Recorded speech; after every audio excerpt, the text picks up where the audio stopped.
আসসালামু আলাইকুম। Monira blog kitchen থেকে আমি মনিরা বলছি। আজ আপনাদের তৈরি করে দেখাবো কাঁকরোল দিয়ে একটি মজাদার রেসিপি। পুর দিয়ে ভরা থাকবে এই রেসিপিটা।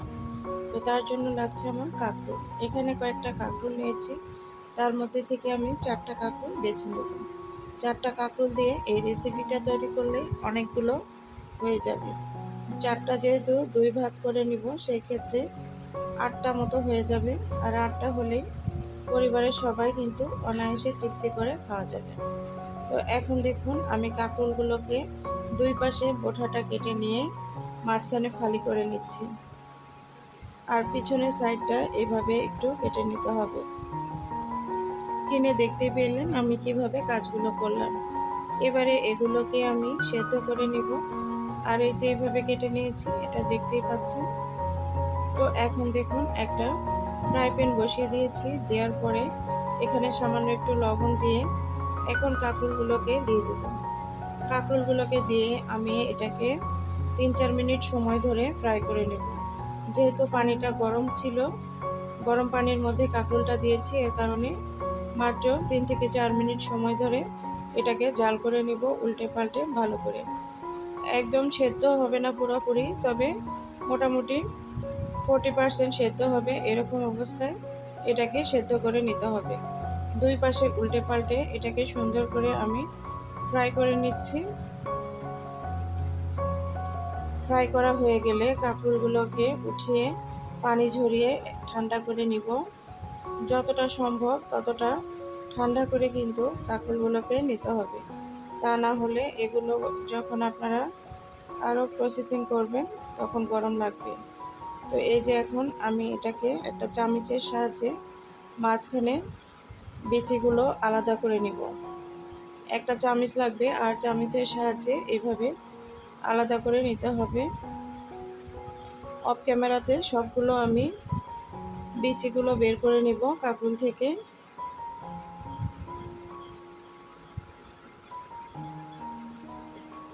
যেহেতু সেদ্ধ করা ছিল, খুব নরম ছিল, সহজেই বের হয়ে এসেছে। এই যে বিচিগুলো নিয়েছি, আর এখানে আমি আরও উপকরণ ব্যবহার করব। সবগুলো উপকরণ একসঙ্গে করে নেব। কাঁকরোলের বিচি, এখানে কিছু চিংড়ি মাছ, পেঁয়াজ, রসুন, এগুলো আমি আলাদা করে রেখে দিলাম। আর কাঁকরোলগুলোকে দেখুন এখন আমি কি করছি, একটু লবণ দিয়ে নিচ্ছি, তার সঙ্গে একটু হলুদ আর একটু মরিচের গুঁড়া দিয়ে নেব। এগুলো দিয়ে কাঁকরোলগুলোকে হাত দিয়ে ভালো করে মেখে নেব। এগুলো মেখে নিলে তাহলে কাঁকরোলটা খেতে পানসে টাইপের লাগবে না। লবণ হলুদ মাখা থাকলে এটা ফ্রাই করার পরে খুব সুন্দর লাগবে। তো এখন হাত দিয়ে আমি এটাকে মেখে নিচ্ছি। আপনারা চাইলে গ্লাভসও পরতে পারেন, তবে আমি রান্না করতে করতে অভ্যস্ত হয়ে গিয়েছি, যার জন্য আমার কাছে কিছুই মনে হয় না, এখন আর হাত জ্বালা পোড়া করে না। তো এই যে দেখুন এভাবে মেখে নিয়ে নিব, আর এটাকে রেখে দিব কিছু সময়ের জন্য। ভালো করে মেখে নিতে পারলে মশলাগুলো খুব সুন্দরভাবে সেট হয়ে যায়। তো এখন এটাকে আলাদা করে রেখে একটা শিলপাটা নিয়েছি। নেওয়ার পরে কাঁকরোলের বিচিগুলো, পেঁয়াজ, কাঁচামরিচ আর চিংড়ি মাছগুলো সুন্দর করে বেটে নিতে হবে। চাইলে আপনারা ব্লেন্ডারও করে নিতে পারেন, আবার শিলপাটাতেও করে নিতে পারেন। যে যার যেটা কমফোর্ট ফিল মনে করেন তারা সেটাই করে নেবেন।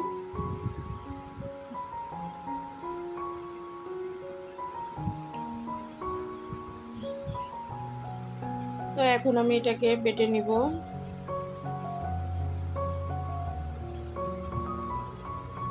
এই তো এভাবে পুরো জিনিসটাকে আমি সুন্দর করে বেটে নিব, সবগুলো উপকরণ।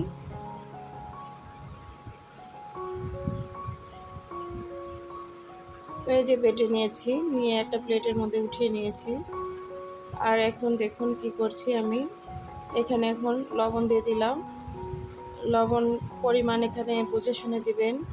যেহেতু 2বার লবণ ব্যবহার করা হয়েছে কাঁকরোলে, সেই ক্ষেত্রে বেশি পরিমাণ লবণ দিলে কিন্তু ভালো লাগবে না। হলুদ, ধনিয়ার গুঁড়া, মরিচের গুঁড়া, আদা রসুন বাটা, আর দিয়ে দিব চালের গুঁড়া। এই তো এগুলোই উপকরণ, আর বাড়তি কিছু দেওয়ার কোনো প্রয়োজন নেই। এগুলো দিলেই এনাফ।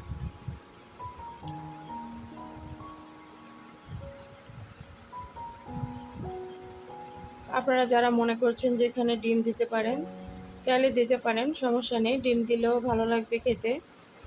তবে এভাবে আমি যে প্রসেসে তৈরি করেছি, সেই প্রসেসে একবার তৈরি করে খেয়ে দেখবেন, আশা করি মুখে লেগে থাকবে। তো এখন 2 চামচ আমি চালের গুঁড়াটাও দিয়ে নিলাম। দেওয়ার পরে এটাকে এখন হাত দিয়ে নেড়ে চেড়ে নিব। 2-একটা দানা দানা ভাব থাকতে পারে, সেগুলোকে হাত দিয়ে একটু নেড়ে চেড়ে নিতে হবে। এই তো এখন আমি এটাকে হাত দিয়ে খুব সুন্দর করে ম্যারিনেট করে নিচ্ছি।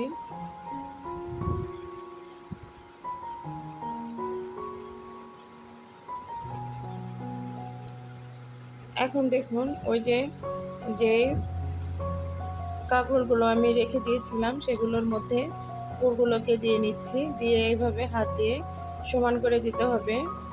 সমান করে দিলে ভালো হবে জিনিসটা ফ্রাই করার সময়। তো এখন একটা একটা করে সবগুলো আমি এভাবে পুর লাগিয়ে নিব।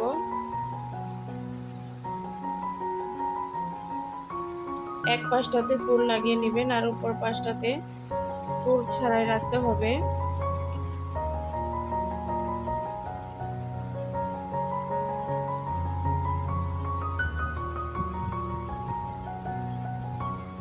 এই তো এটাও রেডি হয়ে গেল। এখন সবগুলো আমি অফ ক্যামেরাতে রেডি করে নিয়েছি। আর এখন ফ্রাই করতে চলে যাব।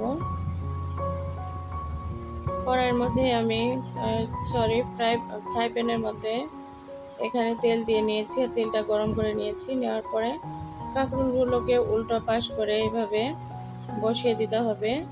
এতে করে পুরটা আলাদা হয়ে যাওয়ার চান্স থাকবে না, যার জন্য আমি এরকম করে নিলাম। তবে আমি যে প্রসেসটা দেখিয়েছি সেম প্রসেসে ফলো করলে আপনাদেরও এই রেসিপিটি 100% পারফেক্ট হবে।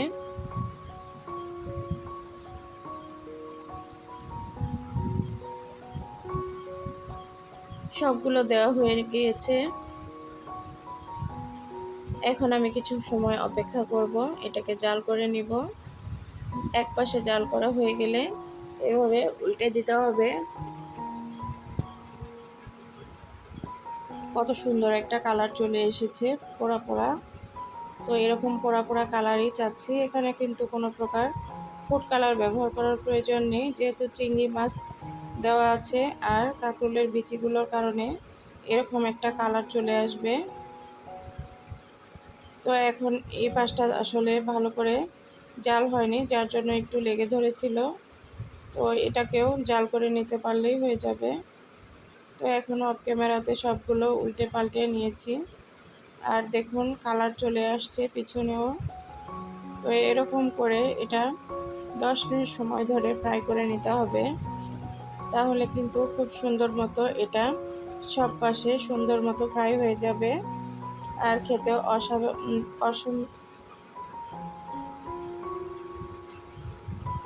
অসাধারণ লাগবে।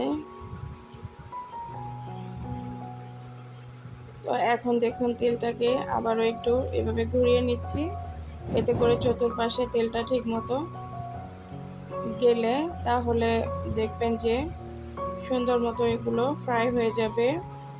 অতিরিক্ত তেল দেওয়ার কোনো প্রয়োজন নেই। একটু সময় নিয়ে যদি এভাবে একটু কাজটা করে নিতে পারেন তাহলে তেলের পরিমাণ কম লাগবে। অতিরিক্ত তেল স্বাস্থ্যের জন্য ক্ষতিকর, যার জন্য আমি এখানে ডুবো তেলে এটা ফ্রাই করিনি, এভাবে অল্প তেলেই ফ্রাই করেছিলাম, কারণ এই তেলটা পরবর্তীতে নষ্ট হয়ে যায়। তো এর জন্য আমি এটাকে এভাবে অল্প তেলে ফ্রাই করে নিয়েছিলাম। তো এখন এইভাবেই উল্টে পাল্টে সুন্দর করে চতুর্পাশে আমি একদম ফ্রাই করে নেব। আর আমার এটা একদম রেডি হয়ে গিয়েছে, দেখতেই পাচ্ছেন। এখন এটাকে উঠিয়ে নেব। খুব সুন্দর মতো ভিতরে পুরগুলো ফুলে উঠেছে আর একটাও কিন্তু নষ্ট হয়ে যায়নি, দেখতেই পেয়েছেন। তো এখন একটা সার্ভিং প্লেটে আমি উঠিয়ে নিচ্ছি। সবগুলো উঠিয়ে আমি পরিবেশন করে দেখাচ্ছি।